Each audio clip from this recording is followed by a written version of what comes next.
Hello students, this is a small video I have made just specially for this NTSC section, and I'll be just discussing some topics in detail.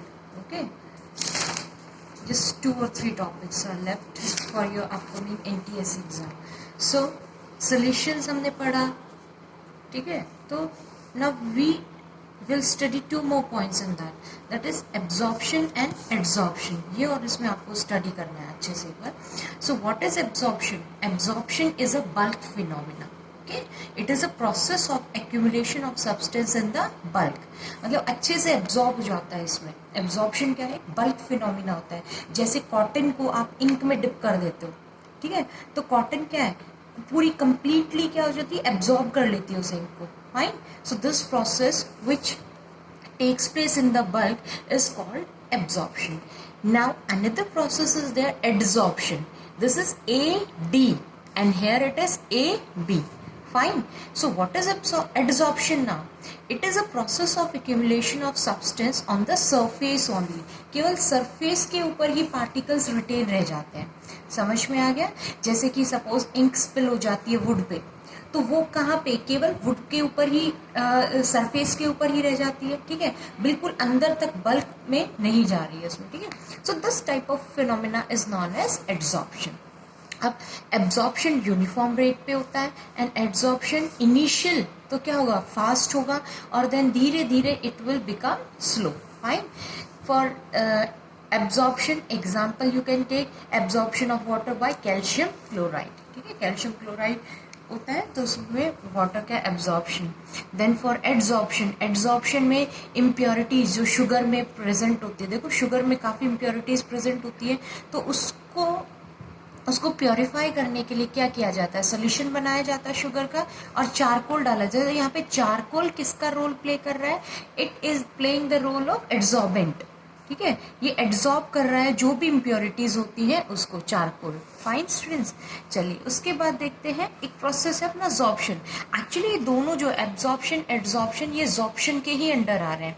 तो जॉर्प्शन क्या हुआ? It is a physical and chemical process by which one substance become attached to another. यानी एक substance दूसरे के साथ में attach हो जाता है, ठीक है? फाइन. दोनों के दोनों प्रोसेस इसी में आपके आ जाएंगे, जैसे कॉटन फैब्रिक्स का डाई करना, ठीक है? ये सब इसी के एग्जाम्पल है, ठीक है? तो छोटे से टॉपिक थे, इसमें कुछ ज़्यादा बड़ा नहीं है, ठीक है? मैं क्लिक करके आपको नोट्स भी इसके सेंड कर दूंगी. Then we will discuss the factors affecting solubility, ठीक है? सॉलिबिलिटी को कौन कौन से फैक्टर अफेक्ट करते हैं वो हम यहाँ पे डिस्कस करेंगे. तो फर्स्ट फैक्टर इसमें बेटा अपना है नेचर, यानी सब नेचर कैसा है उस सब्सटेंस का जो हमें डिसॉल्व करना है. तो उसके बेसिस पे अपना लाइक डिसॉल्व्स लाइक. देखो ये एक स्टेटमेंट होता है, लाइक डिसॉल्व्स लाइक, यानी जो जैसा है वो वैसे में ही डिसॉल्व होगा. फाइन. मीन्स एक अगर पोलर सॉल्यूट है हमारा तो पोलर सॉल्वेंट में डिसॉल्व होगा, नॉन पोलर है तो वो नॉन पोलर में डिसॉल्व होगा.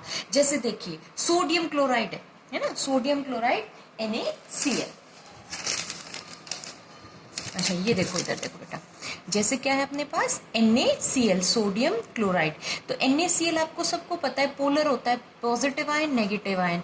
अब ये वाटर में इजीली डिसॉल्व हो जाता है ना, ठीक है? व्हाई? बिकॉज क्या है, वाटर भी अपना आयनिक होता है. Water has H positive and OH minus ions. तो सेम डिसॉल्व्स एंड सेम, मतलब लाइक डिसॉल्व्स लाइक, ये फैक्टर होता है, ठीक है? और ज़्यादातर ऑर्गेनिक सॉल्वेंट्स किस में डिसॉल्व होते हैं? अपने ऑर्गेनिक सॉल्यूट्स डिसॉल्व होते हैं ऑर्गेनिक सॉल्वेंट्स में. देन टेम्परेचर, टेम्परेचर फैक्टर जो देखो बेटा, सबसे पहले हम डिस्कस कर रहे हैं solid and liquid type of solution, जैसे sugar and water, salt and water और ये सब, ठीक है? तो फर्स्ट केस तो क्लियर होगा. टेम्परेचर देखो बेटा, टेम्परेचर भी डिसोल्यूशन मतलब किस तरीके से इस डिसोल्यूशन प्रोसेस को इफेक्ट करता है वो हमें देखना है. What is dissolution process? क्या होता है? डिसॉल्विंग ऑफ अ सॉल्यूट, एक सॉल्यूट का डिसॉल्व करना, इसी को डिसोल्यूशन प्रोसेस कहा जाता है. बेसिकली अपना ये जो डिसोल्यूशन प्रोसेस है बेटा, इट इज ऑफ 2 टाइप्स. एक तो होता है एंडोथर्मिक, एक होता है एक्सोथर्मिक. एंडोथर्मिक क्या होते हैं? These are the type of solutions or dissolution process in which heat is absorbed. Heat absorb की जाती है.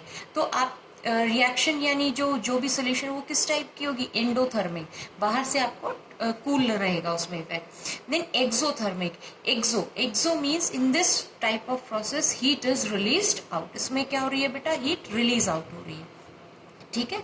तो ये चीज थी इसमें। और इन केस ऑफ एंडोथर्मिक प्रोसेस, अब देखो सबसे पहले हम दोनों को डिस्कस करेंगे अलग अलग से।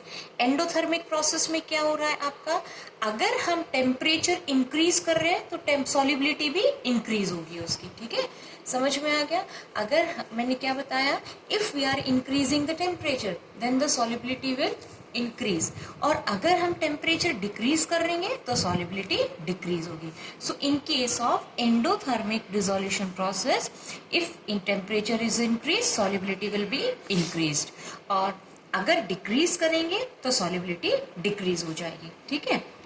फिर एक्सोथर्मिक, देखो एक्सोथर्मिक में ऑलरेडी हीट बाहर रिलीज आउट हो रही है, ठीक है, तो टेम्परेचर अगर हम उसे प्रोवाइड करेंगे तो उसमें सॉल्युबिलिटी इंक्रीज नहीं होती है, क्योंकि एक प्रिंसिपल होता है, हाई क्लासेस में पढ़ेंगे, ली चैटलियर्स प्रिंसिपल, तो उसके अकॉर्डिंग क्या होता है, वो एक इक्विलिब्रियम मेंटेन करने की कोशिश करते हैं। एक तो ऑलरेडी उस प्रोसेस में हीट बाहर रिलीज आउट हो रही है, आप भी उसको और हीट प्रोवाइड करेंगे तो क्या होगा, वो इक्विलिब्रियम मेंटेन करेगा, तो सॉल्युबिलिटी इंक्रीज नहीं होगी, सॉल्युबिलिटी इस केस में आपकी क्या होगी, डिक्रीज होगी, ठीक है।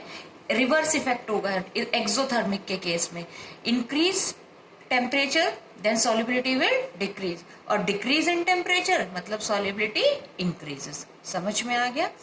प्रेशर का एज सच कोई इफेक्ट नहीं होता है solid and liquid type of solutions में। देन गैसेस एंड लिक्विड में डिस्कस हो ही चुका था अपना कल। टेम्परेचर का इफेक्ट गैसियस सॉल्यूशन पे कैसा रहता है बेटा, नेगेटिव इफेक्ट रहता है, यानी if you increase the temperature तो सॉल्युबिलिटी क्या होगी, इनकी सॉल्युबिलिटी क्या होगी बेटा, टेम्परेचर इंक्रीज करने पर आपकी सॉल्युबिलिटी डिक्रीज होगी।